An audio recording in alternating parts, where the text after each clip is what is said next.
Away from me, all you who do evil, for the Lord has heard my weeping. The Lord has heard my cry for mercy. The Lord accepts my prayer. All my enemies will be ashamed and dismayed. They will turn back in sudden disgrace. Now, once again, this is another, just listen to this. The Lord has heard my cry for mercy.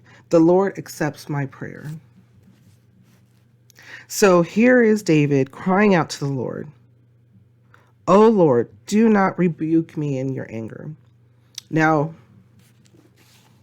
little history on David.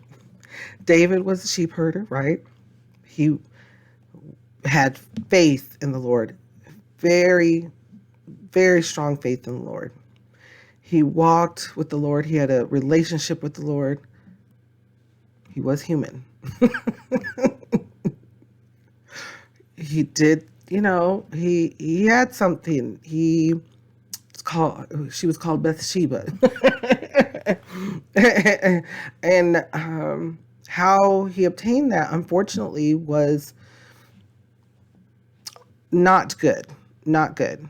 So here he is, walking really well, but being tempted by the devil, and unfortunately, David sinned by giving into his temptation. He saw Bathsheba. He already had wives and concubines, but he saw her, wanted her, but she was married. So what did he do? He thought of, oh my goodness, we're in war, we're in battle. Why not let her husband Uriah, I think, correct my pronunciation, especially in the comments, and her husband, he sent a letter to one of his captains where he knew her husband was fighting and told him to put him in the front. So, and then pull back.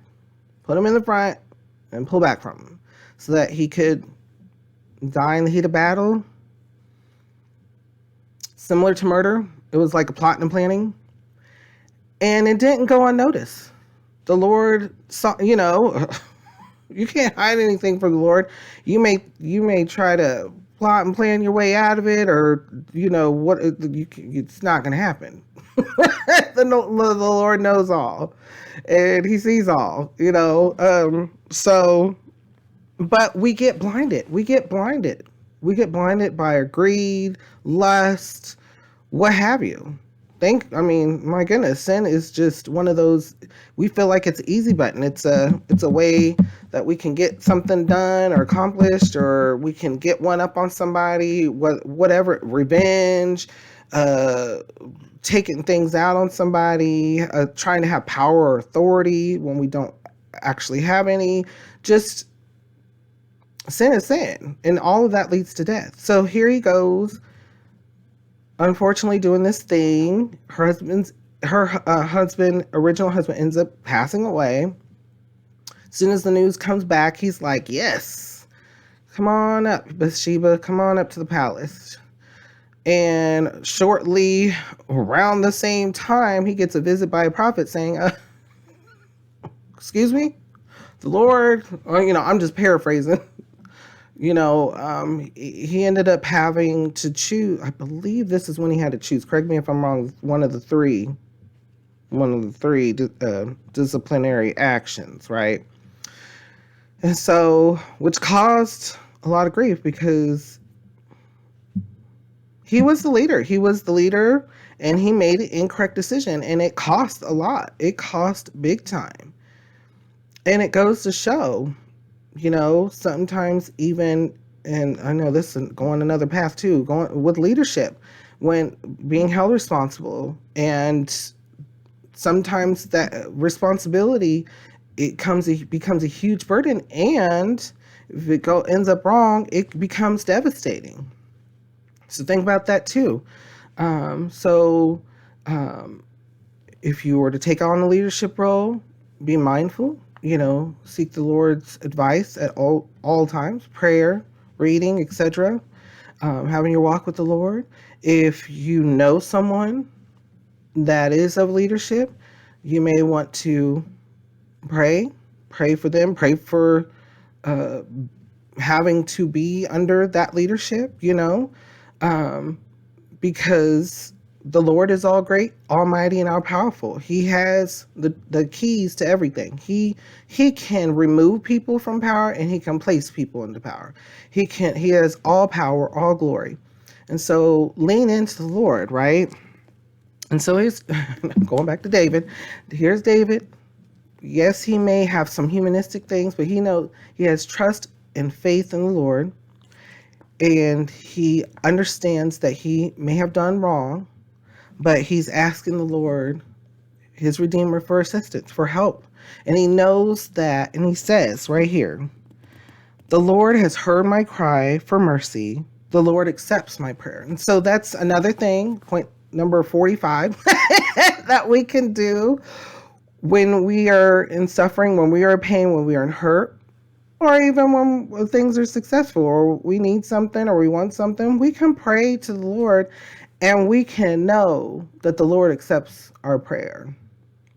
That's, do you hear that? The Lord accepts your prayer. The Lord accepts my prayer. The Lord accepts your prayer. The Lord accepts our prayer. He wants to be with us. He wants to do things for us too. And it may not be exactly what you or I wanted, or how we wanted, or what it may be, what we were trying to go for, but it's perfect, it's correct, and it's in His timing. We may have not known about it. Example, witness, life example. Thinking about something. I was planning on going someplace. And I was getting ready to book going on a trip. And then something told me, and I say something, it was the Lord pushing on me. He was like, James, you need to think about this over here. Think about, let me push you in this direction. So I said, okay, let me talk to this person and see, who knows what may come up.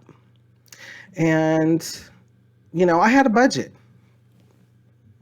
And I mean, again, I've talked about this in the previous Bible study.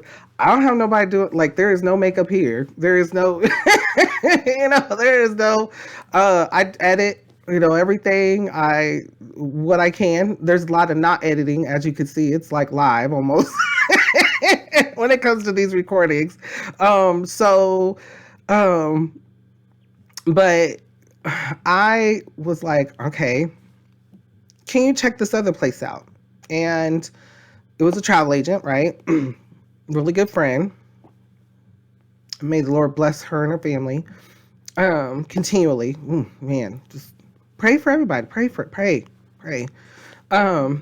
And so it came back and it was like, actually, it's a better deal. Way further away, right? It was one of those similar to once in a lifetime, opportunities. And it's like, what? Really? Yeah, do it. Let's do it, right? Change the plans. Went to the other place. Why? Why did that happen? And why did it feel correct? Why did it feel right? Why did the price and everything come in budget? Why did all that, right? So then comes time for the trip. I go, right? During the same time, the other place that I was going to go to has a natural disaster, what we call natural disasters.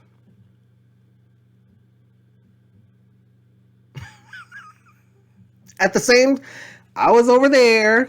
The place that I was originally going to and wanted to go was over here. And that place had at the same time that I would have been in that place. There's a reason. There's a reason for everything. There's a reason for you. There's a reason for me. There's a reason for us all. And so reading over this and understanding that the Lord has heard my cry for mercy. The Lord accepts my prayer. The Lord hears you. The Lord accepts you. No matter who you are, no matter how you are. Whoa, I know. Canceled.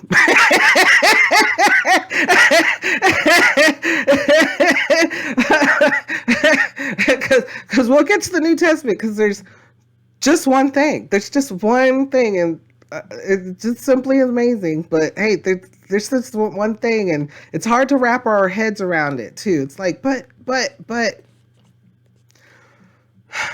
So, if you're still with me, what kind of thoughts or feelings come to your mind? How does it make you feel, and what does it make you think?